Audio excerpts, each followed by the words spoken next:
नमस्कार दोस्तों, आज बात करने वाला हूँ बहुत ही इम्पोर्टेंट कंटेंट के बारे में।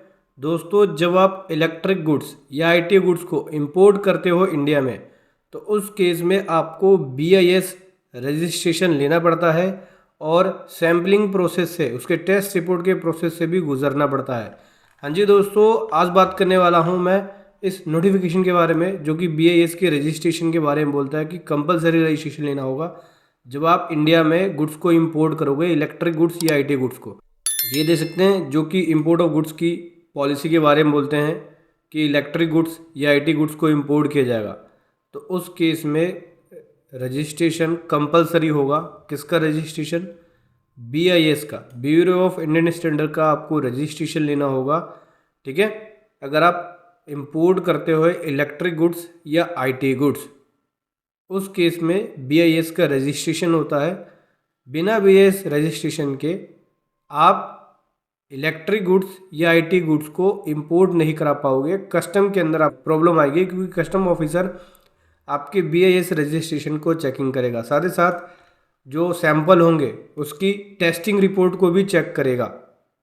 यहाँ पे एक और नोटिफिकेशन है जो कि बेसिकली डीजीएफटी ने, director journal of foreign trade ने बताया है कि देखो एलईडी मॉडल जो कि एक इलेक्ट्रिक गुड्स है, अगर इसको इंपोर्ट कराते हो आप, तो उस केस में बीआईएस का रजिस्ट्रेशन कंपलसरी हो।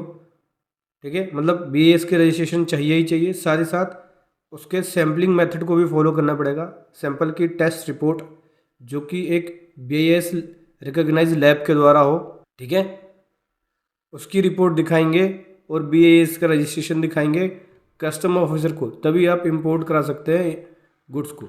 बीआईएस का registration bureau of Indian standard के पास लेना पड़ता है और सिर्फ रजिस्ट्रेशन लेने से नहीं होता। अगर आप मैन्युफैक्चरर हैं, बीआईएस का रजिस्ट्रेशन लेते हैं और अपने प्रोडक्ट में, जैसे इलेक्ट्रिक गुड्स अगर आप मैन्युफैक्चरिंग करेंगे तो उस केस में आपको आईएसआई मार्क भी लगाना होता है। तो अपने गुड्स को स्टैंडर्डाइज करना चाहते हैं तो आईएसआई मार्क लगा सकते हैं, लेकिन उससे पहले आपको बीआईएस का रजिस्ट्रेशन लेना पड़ेगा, जिसमें आपको एक सीएमएल नंबर मिलेगा। और रजिस्ट्रेशन लेने के बाद आपको रिटर्न्स भी फाइल करनी होती है, केवल रजिस्ट्रेशन लेने से नहीं होता। क्वार्टरली रिटर्न जाती है बीआईएस की, तो बीआईएस की क्वार्टरली रिटर्न फाइल करनी पड़ेगी, रजिस्ट्रेशन लेना पड़ेगा। देन जो भी टाइम टू टाइम उनके इंस्पेक्शंस होते हैं, टेस्टिंग होते हैं, उसके कंप्लायंसेस को भी फॉलो करना पड़ेगा। अगर आप इलेक्ट्रिक गुड्स के अंदर डील करते हैं या आईटी गुड्स के अंदर डील करते हैं तो बीआईएस के रजिस्ट्रेशन को और उसके कंप्लायंसेस को फॉलो करना पड़ेगा आपको। आप चाहे तो हमारी पेड सर्विसेज भी ले सकते हैं बीआईएस के रजिस्ट्रेशन के लिए या बीआईएस की रिटर्न फाइलिंग के लिए। उसका लिंक वीडियो के डिस्क्रिप्शन में मिल जाएगा। तो समझ गए दोस्तों, जब भी आप इंपोर्ट करेंगे गुड्स, आईटी गुड्स या इलेक्ट्रिक गुड्स, तो उस केस में बीआईएस का रजिस्ट्रेशन आपको लेना पड़ेगा, नहीं तो कस्टम में आपको प्रॉब्लम हो सकती है। वीडियो कैसी लगी ज़रूर बताएं। Thank you so much. जय हिंद, वंदे